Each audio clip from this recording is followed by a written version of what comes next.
আসসালামু আলাইকুম, আমি মোহাম্মদ রহমত মিয়া। বিগত 2-3 দিন ধরে সোশ্যাল মিডিয়া সহ অনেক প্ল্যাটফর্মে আমাকে নিয়ে আমার স্ত্রী এবং তার পরিবার যে অভিযোগ এনেছে, আমি তার পরিপ্রেক্ষিতে আসলে ডিফেন্ড করতে এসেছি। আসলে আমার যে সাংবাদিক ভাইয়েরা আসছে আজকে, আমি তাদের মাধ্যমে আসলে সত্যটা প্রচার করতে চাই। আসলে কি হয়েছিল এবং কি ঘটেছিল, আর তারা সোশ্যাল মিডিয়াতে আসলে কি সাজানো হয়েছে আসলে। তো বিষয়টা আমি প্রথম থেকে স্টার্ট করতে চাই। তাদের অনলাইনে যে ভিডিওগুলো চলতেছে সেটা দিয়ে স্টার্ট করতে চাই। মূলত তার মায়ের কথা শোনেন।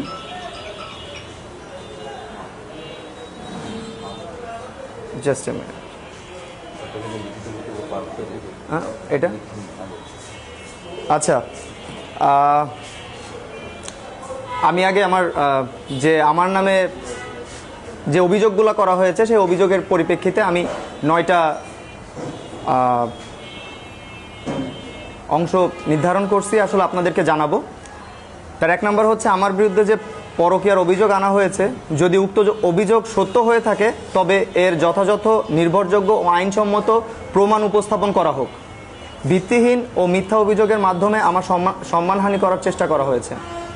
2 নম্বর হচ্ছে, আমার স্ত্রী রাজশাহীতে যাওয়ার সময় তারা বলেছে যে তাকে অত্যাচার করে বাড়ি থেকে রাজশাহীতে পাঠাই দেওয়া হয়েছে। বাট ব্যাপার হচ্ছে, আমার স্ত্রী রাজশাহীতে যাওয়ার সময়ে আমার বাবার থেকে 20 ভরি স্বর্ণালংকার নিয়েছে। সে জানায় তার দাদির অসুস্থতার কারণে সে যাচ্ছে এবং তার আত্মীয় স্বজনদেরকে দেখাবে যে তার এই স্বর্ণগুলো আছে।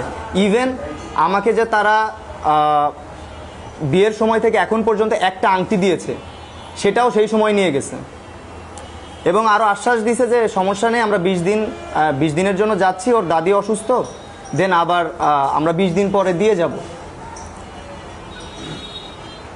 তো 3 নম্বর হচ্ছে, আমার বিরুদ্ধে অভিযোগ করা হয়েছে যে আমি গত 1 বছরে তার কোনো খোঁজ খবর নেইনি, অথচ আমি রাজশাহীতে গিয়েছি তার সাথে সেভারাল টাইম সাক্ষাৎ করতে এবং তাকে বাড়িতে আনার জন্য সেভারাল টাইম বলছি এবং রিকোয়েস্ট করছি। সেগুলোর এভিডেন্স আমার কাছে আছে, ছবি সহ, ভিডিও সহ সব আছে। এবং তার বাবার সাথেও আমার কথা হয়েছে আমি যে রাজশাহীতে গেছি।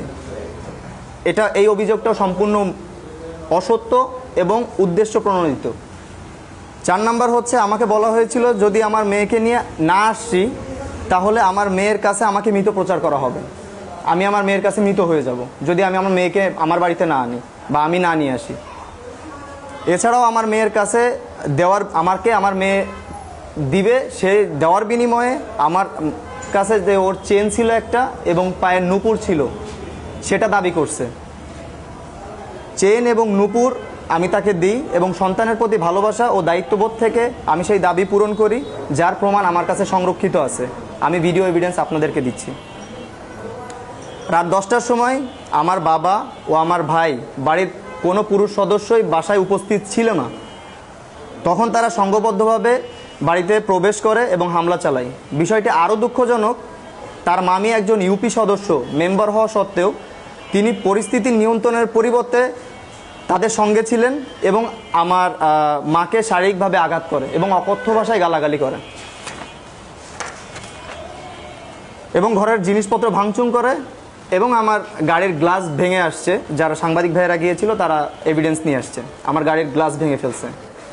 এটার প্রমাণ সূত্রে যদি আপনারা দেখতে চান, আমার প্রতিবেশীদেরকে আপনারা জিজ্ঞাসা করতে পারেন, তাদের কাছে আপনারা প্রমাণ পাবেন। 6, জোরপূর্বক বিয়ে করতে বাধ্য করা হয়েছে আমাকে। আমার দ্বিতীয় স্ত্রীর সম্পদ ও আর্থিক সুবিধার লোভে পড়ে বিচ্ছিন্নভাবে চাপ সৃষ্টি করে সে নিজে বিয়ে দিয়েছে আমাকে। এছাড়াও আমাকে বিভিন্ন ধরনের কালো জাদু ও কুসংস্কারমূলক কার্যকলাপের মাধ্যমে মানসিকভাবে প্রভাবিত ও বশ করার চেষ্টা করা হয়, যার ফলে আমাকে এই বিয়েতে সম্মতি দিতে বাধ্য হতে হয় এবং আমাকে পরবর্তীতে তারা বিষ খাওয়ায় মারার প্ল্যান করা হয়েছে। আমাকে বিষ খাওয়ায় মেরে ফেলবে এবং আমাকে পঙ্গু করবে। সেগুলোর এভিডেন্স এবং video record, audio record, voice, তারা কার সাথে কি প্ল্যান করছে সব এভিডেন্স আমি আপনাদের কাছে উপস্থাপন করব। 8, আমার 7 নাম্বার, গত 1 বছর ধরে আমার বিরুদ্ধে তারা, যেটা বললাম, আমার বিরুদ্ধে তারা কালো জাদু করেছে। এছাড়াও আমাকে ধীরে ধীরে অসুস্থ এবং অক্ষম করে দেওয়ার উদ্দেশ্যে আমাকে স্লো পয়জনিং করার চেষ্টা করেছে এবং যার মাধ্যমে করেছে আমি তাকে ধরতে সক্ষম হয়েছি এবং সে আমাকে এটার এভিডেন্স বা সে নিজে এটার সাক্ষী হতে বা স্বীকারোক্তি দিতে রাজি হয়েছে এবং আমার কাছে এভরি কল রেকর্ড আছে। 8 নাম্বার, বারবার আমার কর্মজীবন, সামাজিক মর্যাদা ও সুনাম নষ্ট করার হুমকি দেওয়া হয়েছে। আমাকে বলা হয়েছে যদি আমি তাদের নামে জমি লিখে না দিই এবং রাজশাহী অথবা ঢাকায় বাড়ি নির্মাণ করে না দিই তাহলে তার সাংবাদিক মামা মাসুদ, প্রেস ক্লাবের এখন সাধারণ সম্পাদক, তার মাধ্যমে আমার বিরুদ্ধে মিথ্যা, বিভ্রান্তিমূলক ও মানহানিকর সংবাদ প্রকাশ করবে। এবং 9 নাম্বার, সেই সাথে মাসুদ তার মামা যে আমাদের প্রেস ক্লাবের সাধারণ সম্পাদক, সে আমার নিকট 5 লক্ষ টাকা দাবি করেছে। আরও বলে টাকা না দিলে তার একটি নিউজেই আমার কেরিয়ার এবং সামাজিক অবস্থান ধ্বংস হয়ে যাবে। এছাড়াও উক্ত মাসুদের এই ধরনের হুমকি, চাঁদাবাজির চেষ্টা ও মানসিক নির্যাতনের কারণে আমি ও আমার পরিবার চরম নিরাপত্তাহীনতা ও উদ্বেগের মধ্যে দিয়ে দিন কাটাচ্ছি। এই 9টা আমি আসলে তাদের যে তারা আমার বিরুদ্ধে যে অভিযোগ করেছে সেখান থেকে আমি ফাইন্ড আউট করছি এই 9টা, এবং 9টার এভিডেন্স আমার কাছে আছে। তারা বলেছে যে আমি তার ফোন থেকে, অনলাইনে যেটা সোশ্যাল মিডিয়াতে চলছে, আমি তার ফোন থেকে মেসেজ করছি। অথচ এখানে দেখতে পারেন আমি ওকে 24শে মে টিকিট করে দিছি রাজশাহীতে যাওয়ার জন্য, এবং রাজশাহী থেকে মোহাম্মদপুরে আসছে 24শে জুন। তো 1 মাস সে রাজশাহীতে ছিল। রাজশাহী থেকে সে মোহাম্মদপুরে আসছে এবং এখান থেকে আবার গেছে। দ্বিতীয়ত, লাস্ট দিনের যে ইনসিডেন্ট, তারা বলতেছে আমরা তাকে মারধর করছি। এখন আমি আপনাদেরকে ভিডিওটা দেখাবো। তার মা বলেছে আমি এবং আমার বাবা কেউ বাড়িতে ছিলাম না, এবং তার যে ইউপি মেম্বার, তার মামি, আমার স্ত্রীর মামি, উনি বলেছে সে নাকি বাড়িতে ঢোকার সাথে সাথে আমি গলা চেপে ধরছি।